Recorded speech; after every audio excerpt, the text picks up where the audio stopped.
दोस्तों जैसा कि आप सभी जानते हैं कि आप लोग बड़ी किस्मत वाले हैं कि जहां पर पहले 181 वैकेंसी की उम्मीद लगाई जा रही थी, 411 वैकेंसी का RO-ARO 2023 का ऑफिशियल नोटिफिकेशन लॉन्च हो चुका है और इसका फॉर्म भरना भी स्टार्ट हो चुका है। तो सबसे पहले देखो कि फॉर्म भरने से पहले आप इस वीडियो को देख लो, कहीं ऐसा ना हो कि आप इतनी बड़ी गलती कर दो कि ये गोल्डन अपॉर्चुनिटी आपके हाथों से चली जाए। देखिए आप सभी लोग देखिए नोटिफिकेशन में क्या लिखा है, इस बार कुछ बदलाव किए गए हैं, उस बदलाव को आप समझिए। यहाँ पर देखिए ऑफिशियल नोटिफिकेशन आप देख सकते हैं, ये मेरे मोबाइल में खुला हुआ है और इस ऑफिशियल नोटिफिकेशन में सबसे बड़ी बात जो लिखी है वो ये लिखी है कि RO का फॉर्म भरने के लिए आपके पास में OTR का फॉर्म पहले से भरा होना चाहिए।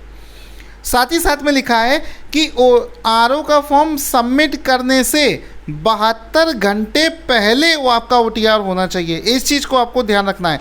यहाँ पर साफ साफ लिखा है कि 72 घंटे पहले आपको OTR करना है कम से कम, उसके बाद में ही आप RO के लिए अप्लाई कर सकते हैं। उससे पहले करोगे तो गलत माना जाएगा। ठीक है, OTR के बिना डायरेक्ट फॉर्म कोई नहीं भरेगा, डायरेक्ट फॉर्म नहीं भरेगा। डायरेक्ट अगर फॉर्म भरने की कोशिश करोगे तो आपका फॉर्म रिजेक्ट हो जाएगा। दूसरी सबसे बड़ी बात बता दूं कि इन सब चीज़ों को ध्यान में रखते हुए आप फॉर्म अप्लाई कर दीजिए। दूसरी सबसे बड़ी बात जो आपको ध्यान रखनी है वो ये रखनी है कि इस बार चूंकि दोस्तों अचानक से वैकेंसी बढ़ गई है, इस वजह से आपका कंपटीशन भी ज़्यादा होने वाला है। क्योंकि जो बच्चे ऑलरेडी UP PCS की तैयारी कर रहे थे, अब चूंकि वैकेंसी बढ़ गई है, मार्केट में हल्ला हो गया है कि RO में बम्पर वैकेंसी है, बम्पर वैकेंसी है, तो जो बच्चे UP PCS के लिए तैयारी कर रहे थे अब उनका ध्यान थोड़ा बहुत आकर्षित हो जाएगा RO के लिए।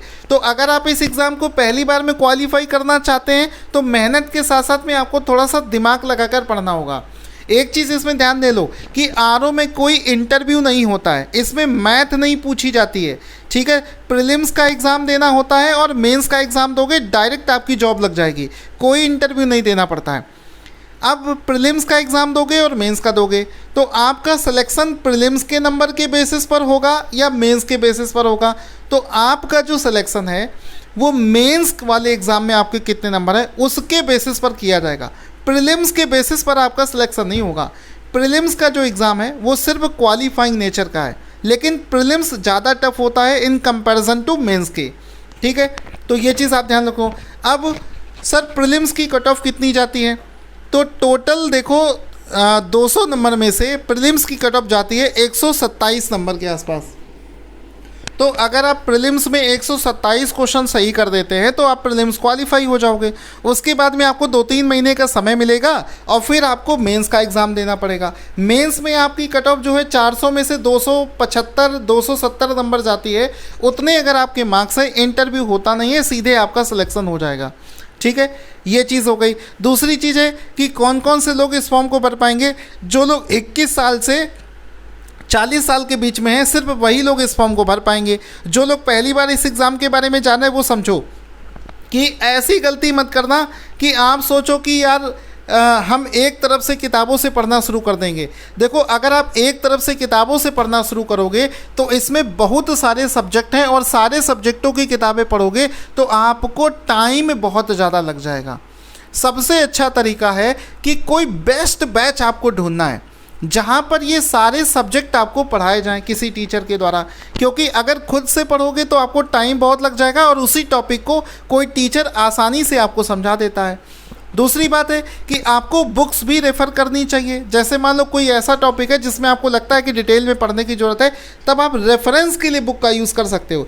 लेकिन आप केवल किताबों पर डिपेंडेंट ना रहें, इसको रेफरेंस के तरीके आप इस्तेमाल कर सकते हो।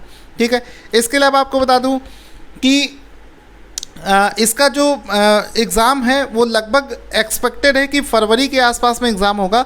तो आपके पास में 4 महीने लगभग आपके पास में है, 4 से 5 महीने में अच्छी तैयारी करी जा सकती है।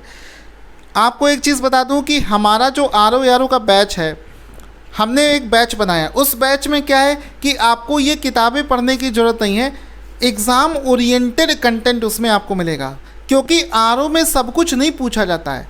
पिछले 5 साल में RO का पैटर्न देखो कि पिछले 5 साल में क्या पैटर्न जा रहा है। कौन कौन से टॉपिक पढ़ने होते हैं, कौन कौन से टॉपिक छोड़ने होते हैं, सब कुछ पढ़ने के चक्कर में रहोगे तो कभी एग्ज़ाम नहीं निकाल पाओगे। मेरी इस चीज़ को ध्यान रखना। जितने भी बच्चे इस एग्ज़ाम को क्वालिफाई करते हैं वो पिछले 5 साल के पेपर का एनालिसिस करके करते हैं। तो हमारा जो कोर्स बना है वो पिछले 5 साल के पेपर को एनालिसिस करके बना है कि कौन सा टॉपिक ज़्यादा पूछा जा रहा है, या फिर सारे सब्जेक्टों में कौन सा सब्जेक्ट सबसे ज़्यादा पूछा जाता है वो चीज़ आप पहले पढ़ो, जो चीज़ कम पूछी जाती है उसको सबसे लास्ट में पढ़ो। इसके अलावा जो सब्जेक्ट वाइज एनालिसिस हो गया, फिर जो चीज़ें इम्पॉर्टेंट हैं, जो टॉपिक इम्पॉर्टेंट है वो आपको पहले पढ़ना है। जैसे कि पिछले 5 साल में अगर आप देखोगे तो 11 ऐसे टॉपिक हैं जो बार बार रिपीट हो रहे हैं, लेकिन आप सभी लोगों को वो नहीं पता है और वो टॉपिक बार बार पूछे जा रहे हैं। इसी प्रकार से हिस्ट्री, ज्योग्राफी, पॉलिटी, साइंस सारे सब्जेक्टों में 2-2, 4-4 ऐसे टॉपिक होते हैं जो बार बार रिपीट हो रहे हैं। तो अगर इस तरीके से प्लानिंग से जो कोर्स बना है, हमारा जो कोर्स है वो पूरी प्लानिंग से बना है, अगर आप उसको इस तरीके से पढ़ोगे तो आपका 100% एग्ज़ाम निकलेगा।